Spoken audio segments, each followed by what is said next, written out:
हाँ, तो बच्चों ये रही आपकी प्रॉब्लम नंबर 2.27 जिसमें वो कह रहा है कि फॉर दिस सिस्टम जो आपको नीचे सिस्टम दिया गया है, फाइंड करें उसका transfer function G of s is equal to x1 of s over F of s. तो देखो बच्चों ये आपको सिस्टम दिया गया है।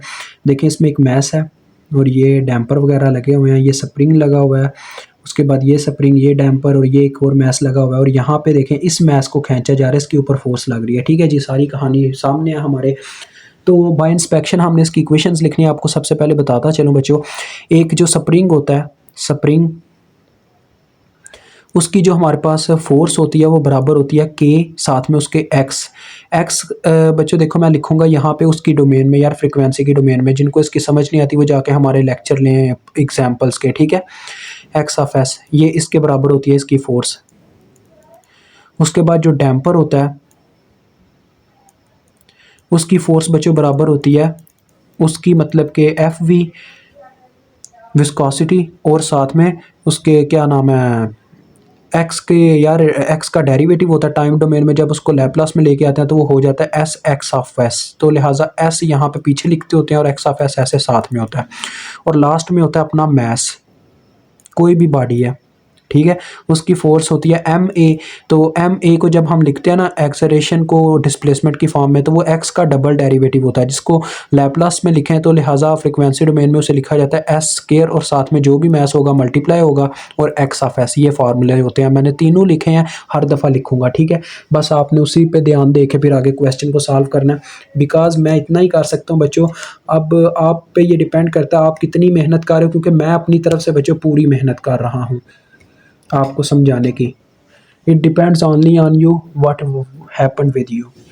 तो लिहाजा चले आए अब हम वन बाय इंस्पेक्शन इनकी इक्वेशंस लिखेंगे। देखो बच्चों सबसे पहले हम मैथ्स M1 के लिए लिखने लगा हूँ। आपने मैथ्स M1 के लिए नहीं लिखनी, X1 के लिए लिखनी है असल चीज़ में। तो चले पहले M1 ही लिखो ना, बाहर तो यही लिखूंगा। देखो अब मैथ्स M1 के केस में कौन कौन सी चीज़ है, एक तो ये देखें ये डैम्पर लगा हुआ है, एक ये स्प्रिंग है जो एक साइड पे लगा हुआ है, यानी कि इसका दूसरा सिरा दीवार के साथ कनेक्टेड है। ऐसे ही डैम्पर का भी यही सीन है, दूसरा सिरा इसका नीचे दीवार के साथ कनेक्टेड है।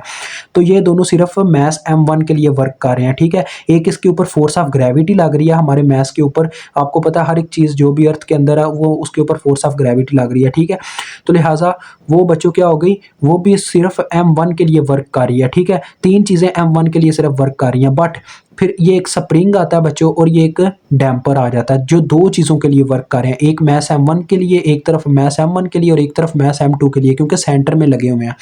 तो जब मैं M1 की इक्वेशन लिखता हूँ तो देखो पहले मैं X1 ऑफ S के कंपोनेंट्स लिखूंगा। बच्चों देखो सिंपल सी बात है, मैं इस तरह से लिखूंगा, ज़रा गौर कीजिएगा। X1 ऑफ S मैंने कॉमन ले लिया क्योंकि मैं बार बार नहीं लिखना चाहता, और अंदर बस उनकी टर्म्स लिखूंगा जो X1 के साथ आती हैं, यानी सिर्फ K S F V और S K R M, बस ये चीज़ें लिखूंगा। देखो ज़रा देखो पहले स्प्रिंग, मैं इस स्प्रिंग की लिखता हूँ, तो इस स्प्रिंग की क्या आनी थी 4, यानी कि K1 साथ में X1 ऑफ S आना था। तो ये 4 वैल्यू है ना K की, तो ये क्या आ जाता 4X1 ऑफ S। तो मैंने X1 ऑफ S बाहर कॉमन निकाला हुआ, सिर्फ 4 रह जाएगा, तो ये आ गया 4। ठीक है, आगे प्लस। अब आता है डैम्पर का बारी। तो देखो बच्चों डैम्पर का क्या होता है s F V one x of s. तो इसके चक्कर में क्या होता है s F V one x one of s. F V one की वैल्यू 3 है तो ये आ जाता 3s x one of s. X one of s बाहर कॉमन है तो ये आ जाएगा बस साथ में 3s। अब आपको पता है ये मैथ्स है, मैथ्स के ऊपर फोर्स ऑफ ग्रेविटी लग रही है, तो वो भी अब हमने लिखनी है। देखो फोर्स ऑफ ग्रेविटी लग रही है तो क्या फार्मूला होता है एम ए, तो उसकी मैंने वैसे इक्वेशन लिखी है, यानी कि s square m x of s. तो देखो एस स्क्वायर एम की क्या वैल्यू है 1 है, तो ये सिंपल एस स्क्वायर रह चुका होगा और एक्स वन ऑफ एस होगा, तो एस स्क्वायर सिर्फ अंदर रह गया और बाहर हमने वो कॉमन ले लिया हुआ, क्या नाम है एक्स वन ऑफ एस। ठीक है, प्लस। अब बच्चों इस स्प्रिंग की बारी आती है। इस स्प्रिंग की बात करूं तो ये भी दो तरफा अपना किरदार निभा रहा है, लेकिन अभी के लिए ये सिर्फ अपना किरदार निभाएगा M1 के लिए, बाद में आगे ये दूसरी नंबर पे M2 के लिए करेगा। देखो K2 की वैल्यू है 5, तो ये आ गया 5 साथ में x1 ऑफ s आ गया। ठीक है, तो 5 यहाँ अंदर रह गया, x1 ऑफ s बाहर कॉमन है। इसी तरह से ये डैम्पर भी ऐसे ही होगा, यानी कि SFV2 होगा ना और साथ में x1 ऑफ s, तो ये आ जाएगा 3s। तो 3s अंदर रह गया, बाकी x1 बाहर कॉमन। अब देखें माइनस, क्योंकि m1 के लिए लिख रहे हैं तो सिर्फ m1 का बच्चों डिस्प्लेसमेंट आपने पॉजिटिव में लिखना, बाकी सारे डिस्प्लेसमेंट आपने इक्वेशन के अंदर नेगेटिव में लिख देने हैं, ठीक है। अब देखो इस हमारे मैथ जिसके ऊपर हम इक्वेशन लिख रहे हैं उसके ऊपर कोई फोर्स नहीं लगी, तो डेट्स वाई इसके इज इक्वल टू पे 0 आएगा। अगर कोई फोर्स नहीं आपकी उस मैथ पे लग रही जिसके ऊपर आप इक्वेशन लिख रहे हो तो उसके इज इक्वल टू में 0 होगा। मैथ m2 के केस में लिखा जाएगा क्योंकि इसके ऊपर एक फोर्स लग रही है, यहाँ पे ये देखें शो करवाई गई हुई है f(t). तो अब बच्चों मैथ m2 की बात करूं, देखें इन दोनों के दरमियान क्या चीज़ें कॉमन है, क्योंकि मैथ m1 की बात हो रही है, डेट्स वाई हम बस यही देखेंगे, ये नहीं देखेंगे कि मैथ m2 के ऊपर क्या क्या लग रहा है, बस ये देखेंगे कि मैथ m2 और m1 के दरमियान क्या कॉमन है। वो बच्चों ये सिर्फ स्प्रिंग और ये डैम्पर है, स्प्रिंग और डैम्पर ने m1 के लिए अपना किरदार निभा दिया, अब ये m2 के लिए अपना किरदार निभाएंगे। देखें यानी कि m2 के लिए निभाएंगे तो अब m2 का डिस्प्लेसमेंट आएगा, x2 आएगा। तो देखो बच्चों ये मैंने बाहर लिख दिया x2 ठीक है, यानी इसका डिस्प्लेसमेंट। अब अंदर सिर्फ इनकी वैल्यूज लिखूंगा। देखो K2, अब जब इसने इसके लिए अपना किरदार निभाना था इस स्प्रिंग ने, तो क्या आना था K2 x2 तो K2 तो अंदर ही रह गया, x2 बाहर आ गया, तो K2 की क्या वैल्यू है बच्चों 5, तो ये 5 आ गया, ठीक है। उसके बाद FV की बात करूं तो FV2 ने इसका लिए अपना किरदार निभा दिया, अब इसके लिए निभाएगा। देखो इसके केस में फिर क्या आएगा, SFV2 x2 आना था, x2 बाहर कॉमन है तो अंदर रह गया SFV2, तो S जब FV2 की वैल्यू से मल्टीप्लाई हुआ यानी 3 से, तो ये आ गया 3s। तो ये आपके पास इक्वेशन 1 आ गई बच्चों। अब इक्वेशन 2 बनाते हैं, या अब हम जब इसको मैट्रिक्स फॉर्म में लिखेंगे तो डायरेक्ट यार वो प्लस माइनस कर लेंगे, ठीक है, ये ज़रूरत नहीं है अभी यहाँ पे इसको मज़ीद हल करने की। अब बच्चों देखो जब बात आती होती है ना, जिस मैथ की बात होती है सिर्फ उसी का डिस्प्लेसमेंट प्लस में होता है। अब यहाँ पे x1 माइनस में होगा, मैं तरतीब वाइज लिखना चाहता हूँ इसीलिए मैंने पहले x1 को लिखना चाहा, डेट्स वाई मैंने बाहर माइनस मेंशन कर दिया। अब मैं देखता हूँ कि मैथ m2 और m1 के दरमियान क्या कॉमन है। अब मेन चीज़ हमारा m2 है, तो अब m2 की ही बात की जाएगी, लेकिन पहले देख लो कि m2 और m1 के दरमियान क्या चीज़ कॉमन है। वही चीज़ कॉमन है स्प्रिंग और डैम्पर। अब देखो ये स्प्रिंग और डैम्पर अपना किरदार दोनों तरफ निभाएंगे। पहले अब ये m1 के लिए निभाने लगे क्योंकि मैं लिखना ही m1 के लिए पहले चाह रहा हूँ, क्योंकि उसके डिस्प्लेसमेंट की बात कर रहा हूँ। तो K2 देखो फर्स्ट में आ जाएगा K2 x1 तो K2 ने पहले इसके लिए अपना किरदार निभा दिया, ठीक है। तो क्या आएगा 5 इंटू x1, लेकिन मैं x1 को बाहर कॉमन लेना चाहता हूँ, तो ये मैंने कॉमन लेके लिख लिया बच्चों, और अंदर क्या आ गया सिर्फ 5 आ गया। K2 x1 लिखा जाना था ना, तो अंदर सिर्फ 5 आ गया। अब डैम्पर अपना किरदार इसके लिए निभाएगा, तो क्या आ जाएगा बच्चों, देखो FV2 SFV2 x1 तो SFV2 की वैल्यू 3 है तो ये आ जाएगा 3s, तो ये साथ में आ गया प्लस 3s और x1 बाहर कॉमन। बस ये यानी कि हमने x1 का सारा कल्चर लिख दिया जो लिखना था। अब आता है सेंटर में प्लस, क्योंकि प्लस इसी वजह से है क्योंकि अब x2 की बारी हो रही है, बात आ गई है, तो हम बात मैथ 2 की करें, डेट्स वाई इसका डिस्प्लेसमेंट प्लस में लिखा जाएगा। अब देखो बच्चों डिस्प्लेसमेंट मैथ 2 की बात करूं तो इसके ऊपर कौन कौन सी चीज़ यानी कि वर्क कर रही है, वो एक इसकी देखो यहाँ पे एक डैम्पर लगा हुआ है, और उसके बाद एक इसके ऊपर अपना ग्रेविटी वर्क कर रहा है, और एक यहाँ पे स्प्रिंग है, और एक ये वाला डैम्पर है। तो देखो पहले मैं इस स्प्रिंग की कहानी खत्म करता हूँ। इस स्प्रिंग ने बच्चों अपना किरदार यहाँ निभा लिया, अब यहाँ निभाने लगा। तो K2 x2 आना था, x2 तो हमने बाहर कॉमन लिख लिया, ऐसे देखें ये लिख लिया मैंने, ठीक है। तो अंदर क्या रह जाएगा, सिर्फ K2 x2 आना था, K2 की सिर्फ वैल्यू रह जाएगी जो कि 5 है प्लस आगे। अब ये डैम्पर भी दो तरफा था, इस तरफ तो इसने अपना किरदार निभा दिया, अब इस तरफ निभाएगा तो देखो इसका आना था SFV2 x2, लेकिन x2 बाहर कॉमन, अंदर रह गया SFV2। FV2 की वैल्यू 3 है तो ये आ जाएगा S साथ में 3 यानी कि 3s। मज़ीद आगे बात करूं तो देखो बच्चों अब इस डैम्पर की बात आती है, ये डैम्पर सिर्फ इसके लिए यानी कि वफादारी निभा रहा है और कहीं पंगा नहीं ले रहा, तो डेट्स वाई इसका क्या होगा, देखो SFV3 x2 बाहर कॉमन है तो अंदर सिर्फ रह गया SFV3 यानी कि 2s बन जाएगा, तो ये आ गया प्लस 2s। अब एक चीज़ रह गई इसका अपना यानी कि ग्रेविटी का फोर्स, जो कि आपको मैंने ये फार्मूला लिख के बताया हुआ है S² mx x2 तो बाहर कॉमन है, S² m रह गया, m इसका 2 है तो ये आ गया 2s का स्क्वायर, ठीक है जी, इज इक्वल टू फोर्स कोई भी अप्लाई हो रही है, बिल्कुल अप्लाई हो रही है, इस मैथ को खींचा जा रहा है f(t) है, लेकिन इसको जब हम फ्रीक्वेंसी डोमेन में लिखेंगे तो ये आएगा f(s). ये हमारी इक्वेशन 2 है। अब बच्चों आपने क्या करना है, इनको मैट्रिक्स फॉर्म में लिख लेना है। पहले इनके ये साथ में जो नंबर्स हैं इनको पहले लिखेंगे, पहले प्लस माइनस कर लो, डिग्री वाइज लिखो। देखो पहले सबसे बड़ी डिग्री जो कि s² है, फिर s की डिग्री देखो ये बन रहा है 6s इसमें, तो ये आ गया 6s। अब कांस्टेंट जो कि 9 बन रहा है, ये मैंने सारे लिख दिए, ठीक है। अब इसकी बात करूँ तो इसको भी सीधा करके लिखो, देखो माइनस बाहर ही लिखना है ऐसे, लेकिन पहले 3s फिर 5, अब इसके इसे इसे भी ऐसे यानी कि माइनस बाहर कॉमन है, बट पहले 3s फिर 5। अब इसकी बारी आती है तो यहाँ पे भी डिग्री सीधी करो, पहले 2s स्क्वायर आ जाएगा, फिर देखो ये आ गया 5s, फिर लास्ट में 5। अब साथ में इनके वेरिएबल्स को कॉलम वाइज लिख दो, यानी कि पहले x1 ऑफ s है, फिर x2 ऑफ s है, फिर इज इक्वल टू वाले नंबर्स को कॉलम वाइज लिख दो 0 और f ऑफ s। अब हम बच्चों क्या चाहते हैं, x1 ऑफ s और f ऑफ s निकालना चाहते हैं, तो हम क्या करेंगे, x1 को फाइंड आउट करना चाहेंगे थ्रू क्रैमर रूल। यार ये ब्लर काफ़ी कर देता है, अक्सर दिमाग ख़राब होता है। चले कोई नहीं, इंशाल्लाह फर्स्ट पेमेंट आएगी चैनल की बच्चों, आपके लिए इससे बेहतर सिस्टम लाएंगे, क्योंकि वो भी पेमेंट आपके ऊपर ही खर्च की जाएगी, टेंशन नहीं लेनी, ठीक है।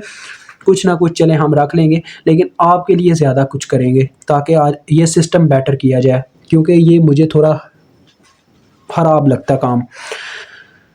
आपने कमेंट सेक्शन में बताना है आपको कैसा ये हमारा काम लग रहा है। देखो बच्चों अब बात करते हैं इसकी, ठीक है। तो x1 ऑफ s के लिए मैं लिखूंगा यहाँ पे, आपको पता है फार्मूला क्या होता है यार, x1 ऑफ s मैं यहाँ पे नहीं लिखना चाहता, डायरेक्ट डिटर्मिनेंट सेट लिखूंगा। देखो x1 ऑफ s के लिए, क्योंकि बाद में फिर वो एक जगह ही जाया जाती है। देखो x1 ऑफ s का फार्मूला होता है determinant of x1 of s according to Cramer rule और टोटल डिटर्मिनेंट। अब ये डिटर्मिनेंट ये कौन सा होगा, देखो मैं डिटर्मिनेंट निकालने लगूँ पहले नंबर पे इसका।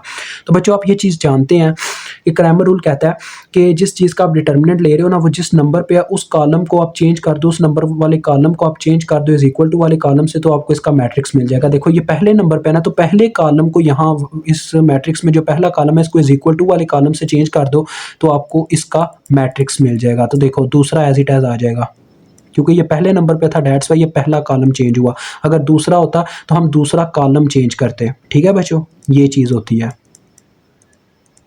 तो अब इसको हल कर लो, क्या आता है, डिटर्मिनेंट आप लेना जानते ही होंगे। पहले ये दोनों मल्टीप्लाई होते हैं तो ये तो जीरो आ रहा है, जब ये दोनों मल्टीप्लाई होते हैं सेंटर में कट करने की वजह से माइनस भी आता है, तो ये माइनस तो आया, लेकिन इसमें भी माइनस आना है, -3s + 5 और साथ में f ऑफ s। तो ये देखो बच्चों सेंटर में एक माइनस आया और एक माइनस इनके साथ आया, तो प्लस हो गया, तो 3s + 5 रह गया और साथ में f ऑफ s रह गया। जिनको डिटर्मिनेंट नहीं लेना आता यार, वो मैथ समझ के आओ, अब इतना भी नहीं होता, लेकिन मैं समझाने की कोशिश करूंगा, नेक्स्ट में आपको समझ आ जाती है जब सिंपल डिटर्मिनेंट लेता हूँ। ये देखो सिंपल डिटर्मिनेंट आप लेने लगूं, सिंपल सेट यही है बच्चों जिसका डिटर्मिनेंट लेना आपने, ये सिंपल एज इट एज लिख लें सब,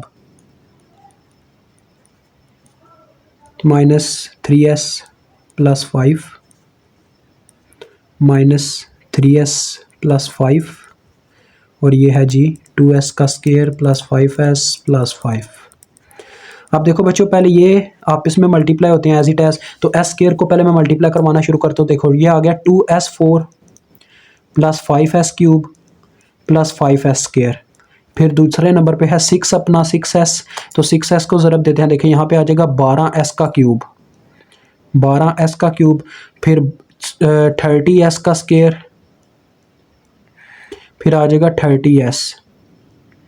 अब ये 9 मल्टीप्लाई होने लगा, तो ये पहले नंबर पे आ गया, यहाँ पे आगे लिखता हूँ 9 2 बार 18, 18s का स्क्वायर, फिर 9 5 बार 45, 45s, फिर 9 5 बार 45। अब आगे आता है बच्चों, देखो ये तो हो गया। अब सेंटर में एक होता है माइनस हमेशा। अब देखो ये दोनों जब फिर ये दोनों मल्टीप्लाई होते हैं, क्योंकि सेंटर में एक माइनस इनके कट की वजह से जनरेट होता है। अब ये तो माइनस माइनस प्लस हो जाएगा, लेकिन ये माइनस तो बीच में रहेगा ना। अब ये दोनों टर्म सेम है, तो ये होल का स्क्वायर आ जाएगा इस तरह से, 3s + 5 होल का स्क्वायर। फिर हम इसको खोलेंगे, फर्स्ट टर्म का स्क्वायर जो कि आ जाएगा 9s का स्क्वायर, यानी इसका टर्म का स्क्वायर लें तो क्या आएगा, 3 3 = 9s का स्क्वायर, तो 9s स्क्वायर प्लस b का स्क्वायर, यानी a का स्क्वायर प्लस b का स्क्वायर, मतलब कि सेकंड टर्म का स्क्वायर, 5 का स्क्वायर कितना होता है 25, प्लस 2ab, यानी कि 2 इंटू दिस टर्म, तो 2 3 बार 6, 6s आया, 6s को 5 से ज़रब दी तो 30 आ गया, 30s आ गया। तो ये टर्म आपने यहाँ पे लिख देनी है, देखिए 9s स्क्वायर + 25 + 30s।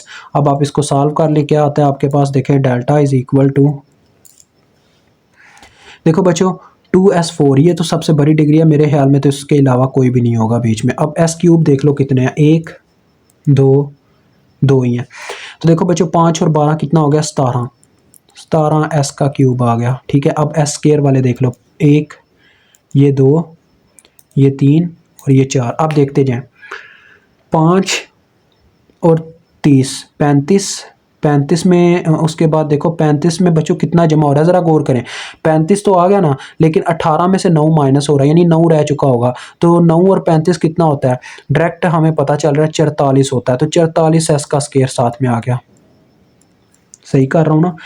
देखो जी फिर से एक दफ़ा देख लेते हैं। 5 है, 5 के पास 30 है, 35, 35 में जमा 9 करना है। हाँ जी बिल्कुल ठीक है। अब उसके बाद एस की बारी आती है। देखो बच्चों 30 एस है, फिर ये 45 एस है, फिर ये 30 एस है। तो 30 एस तो माइनस हो रहा है, ये दोनों आपस में ऐसे ही कट जाएंगे, सिर्फ 45 एस बचेगा। अब बात आती है सिंपल नंबर की कांस्टेंट की। ये और ये कांस्टेंट है। देखो 45 में से माइनस 25 होगा तो पीछे कितना रह जाएगा, 20 रह जाएगा। तो प्लस 20 आ गया। ठीक है जी। तो अब बच्चों हमें ये टर्म मिल गई है। अब सिंपल आपने क्या करना है जी, बस वहाँ पे पुट कर देना। देखें हाँ, उस फार्मूले में x1 of s is equal to, पहले किसका बच्चों डिटर्मिनेंट है, पहले डिटर्मिनेंट इसका, तो ये ऊपर आ गया 3s प्लस 5 साथ में f ऑफ s, और बटे में ये term 2s4 plus 17s cube plus 44s square plus 45s plus 20। तो उसके बाद देखें बच्चों क्या हो सकता है, सिंपल हमारा आंसर आ चुका हुआ है। अब ये नेक्स्ट टर्म उधर जाके डिवाइड हो जाएगी, क्योंकि इधर मल्टीप्लाई हो रहा है, उधर जाके डिवाइड हो गया, और ये आपके पास आंसर आ गया आपका। देखें x1 of s over f of s is equal to 3s plus 5। ठीक है बच्चों, और बटे में यही term as it is paste करनी है, तो ये आप कर लीजिएगा, इतना आप कर सकते हैं। ठीक है, तो खुदा हाफिज़।